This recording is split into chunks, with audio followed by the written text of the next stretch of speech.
So 2020 has just been a wild year, right? There's just been tragedy after disaster after tragedy after disaster after disaster after tragedy. It just seems like an endless cycle at this point. And right now, while we're dealing with so many tragedies and disasters, there's a hurricane that is attacking the Gulf Coast of the United States, particularly parts of Texas, Louisiana. It's going to sweep into the Hurricane Alley. And it's already done some serious damage to some towns in Louisiana, specifically one town in Louisiana, Lake Charles, that has a special connection to me personally. That is where my family is from. That is where a lot of my family is at. That is where most of my family tree kind of lineage dates back to, is this small city in Louisiana, Lake Charles. And what I want to do is urge people to donate to the American Red Cross Disaster Relief Fund. The link will be in the description for Hurricane Laura. A lot of people who are being displaced and having everything they've ever worked for flooded and destroyed by this hurricane.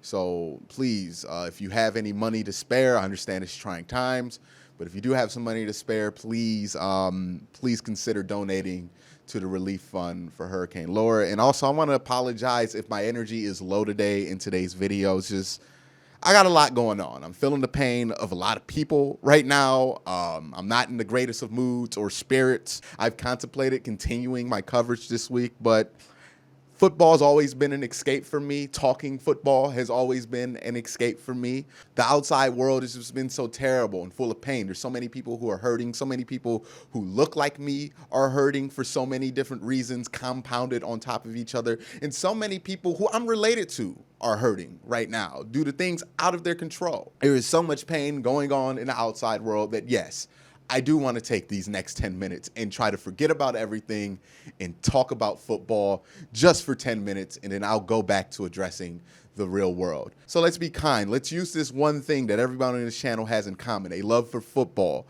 as something to bring us together to listen to those in this group of football fans that are in pain. There's so many tragedies in this world that you just feel so helpless and you feel like there's nothing you can do to stop these things. Well, this is one thing that I can do, is use this platform to urge people to donate to disaster relief, to help people affected by Hurricane Laura, because it's going to destroy so many lives. It already has destroyed so many lives, and whatever we can do, whatever we can spare to help is greatly appreciated by so many people right now who need it. So with that being said, let's talk some ball.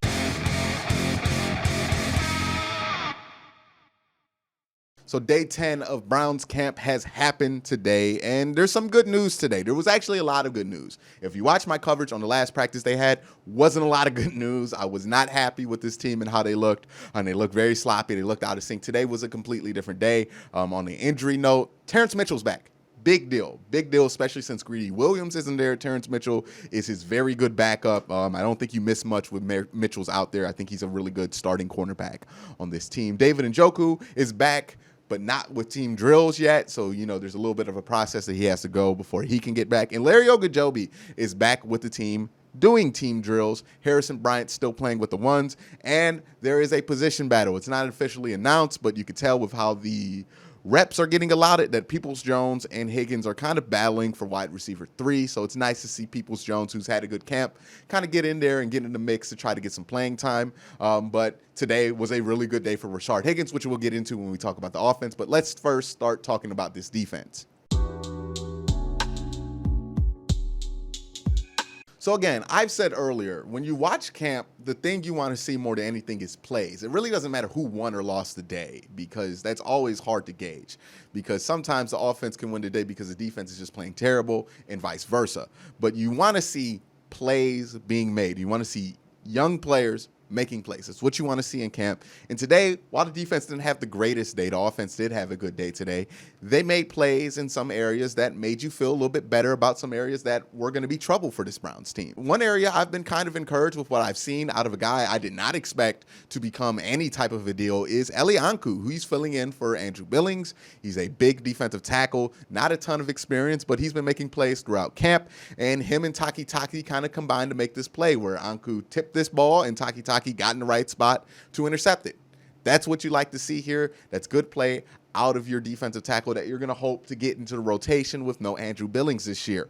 Also, Porter Gustin, he's had a great camp. He had a good play. He's very athletic. He's very fast. He has a good motor. He reminds me a lot of Sam Hubbard down in Cincinnati, the former Ohio State Buckeye. Hopefully, he can have a similar type run here with the Cleveland Browns, because that'd be greatly needed. Outside of Adrian Claiborne, Myles Garrett, and Olivier Vernon, you don't have a ton of depth here. I don't like what we've seen out of Chad Thompson so far. So the fact that Porter Gustin is stepping up, I like to see that. I like to see that. If we can have a nice four-man rotation and he can be the fourth piece of it, that means very good things for this defensive line and this defensive end room. Money Mitch, again, came back to practice, had a good day today, made a couple plays, flattened out Rashard Higgins on this one play. So nice to see Terrence Mitchell back. And then here, this is an example of what I'm saying, good playmaking, especially from the linebacker position so far. You know, Farrell Brown, big guy, steps up, makes this play, catches the ball over top, but Willie Harvey doesn't give up on the play, forces the ball out, and, you know, it can be up and down, whether that be a touchdown or whether that would be a turnover and a touchback in that situation. So good hustle, good play there. That's what you like to see out of both players, is somebody making a play.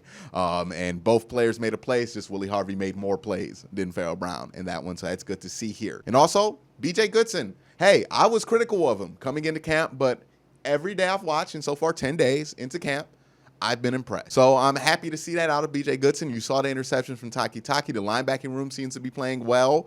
The defensive line had a decent enough day. The cornerback room is starting to get more and more healthy. Hopefully you can get Greedy Williams and Kevin Johnson back soon. And that will really kind of get you back to where you started with your depth in this defensive back room. So decent things out of the defense. Not the greatest day in the world for the defense, but they didn't look incompetent. They just had plays made on them. They got fooled a couple times by the play action, and that's just more good for the offense and their execution. And speaking of the offense's execution, let's talk about the offense today.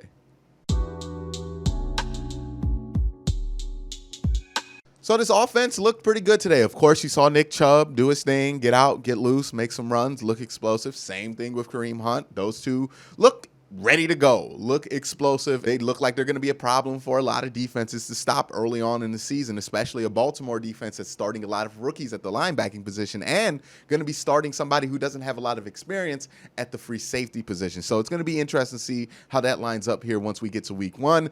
I like what I'm seeing so far. Peoples-Jones has had a great camp. He's athletic. He's fast. He has not had issues dropping the ball, which was his kind of big thing in Michigan. He seems to have cleaned that up. Hopefully he carries that on in games. But if this guy looks this good, I think it's hard to imagine a scenario that he doesn't get playing time towards the end of the season, if not at the start of the season. He's the biggest receiver the Browns have, and he is athletic enough to do punt and kick returns. So that says a lot about his profile. And again, amazing that guy slipped to the 6th round. Baker to Jarvis looked good today. Baker looked good today, I would say. He looked like he was in rhythm more often. He looked like he was finding his guys. Again, when Baker's in rhythm and he's comfortable with this offense, he looks pretty good. So the more and more practices, hopefully the more and more you get to see that. But this is the most consistent I think we've seen Baker Mayfield play at that high level that we wish him to play at. Harrison Bryant had a good day today, made a play. This is a touchdown here. Keep seeing good things from Harrison Bryant while Njoku can't practice with the team. It just looks like Harrison Bryant is taking this job right now. And then I said in a video, I think 2 or 3 practices ago, that Rashard Higgins and Baker Mayfield looked out of sync. Well, I guess they watched that video and they were going to show me something because they were in sync today. Beautiful ball by Baker Mayfield here to get it to Rashard Higgins. That's the Baker Mayfield we know and love. That's Rashard Higgins we know and love. That's what we want to see. Like, that gets me excited, seeing that tight spiral again. Baker Mayfield has a great arm, and he can fit the ball into different spots, and that's just a perfect example of him doing it. The more we see things like this, Baker and Rashard Higgins connecting here, and this was a day where, you know, Odell and Jarvis really didn't take that many team reps. They really weren't on the field that much. This was one of their off days. They're recovering from surgery. They can't go hard every day. It's not really smart for them to do so. So guys like Donovan Peoples-Jones are going to get a shot. You know, Rashard Higgins is going to get a shot. And once you see this happen with this unit, it makes you excited thinking about what's going to happen with Jarvis Landry, with Odell, and a little bit of Rashard mixed in there if Donovan Peoples-Jones doesn't beat him out for that spot. So very encouraging things we saw from the offense today. And I thought about something. Something hit me while I was watching practice today. I had a small realization, and that is this team offensively is never going to look as good in practice on offense as they will in games, because the basis of this offense and what this offense is kind of reliant on is that natural rhythm during a game, right? It's that run, pass kind of rhythm that you fall into during an NFL game when you're able to gash somebody for 5 or 10 yards here or there, and you're able to lull a team into defending the run and then switch it up on them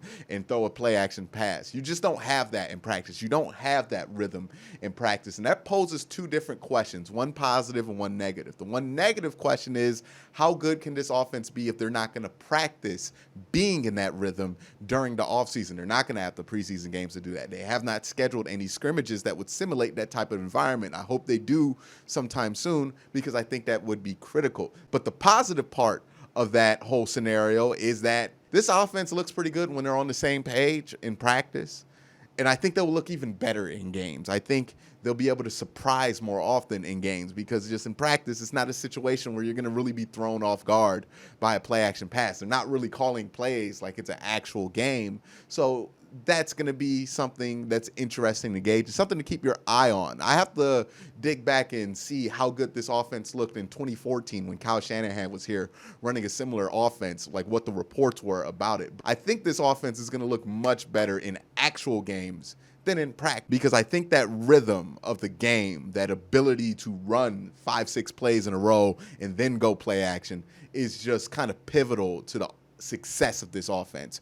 But let me know your thoughts down in the comment section below. Are you excited about what Rashard Higgins and Baker Mayfield were able to do at the end of practice today? Are you excited about seeing that connection, or are you excited about something else? Let me know down in the comment section below. But again, guys, thank you guys for watching. Have a great day and have a good night.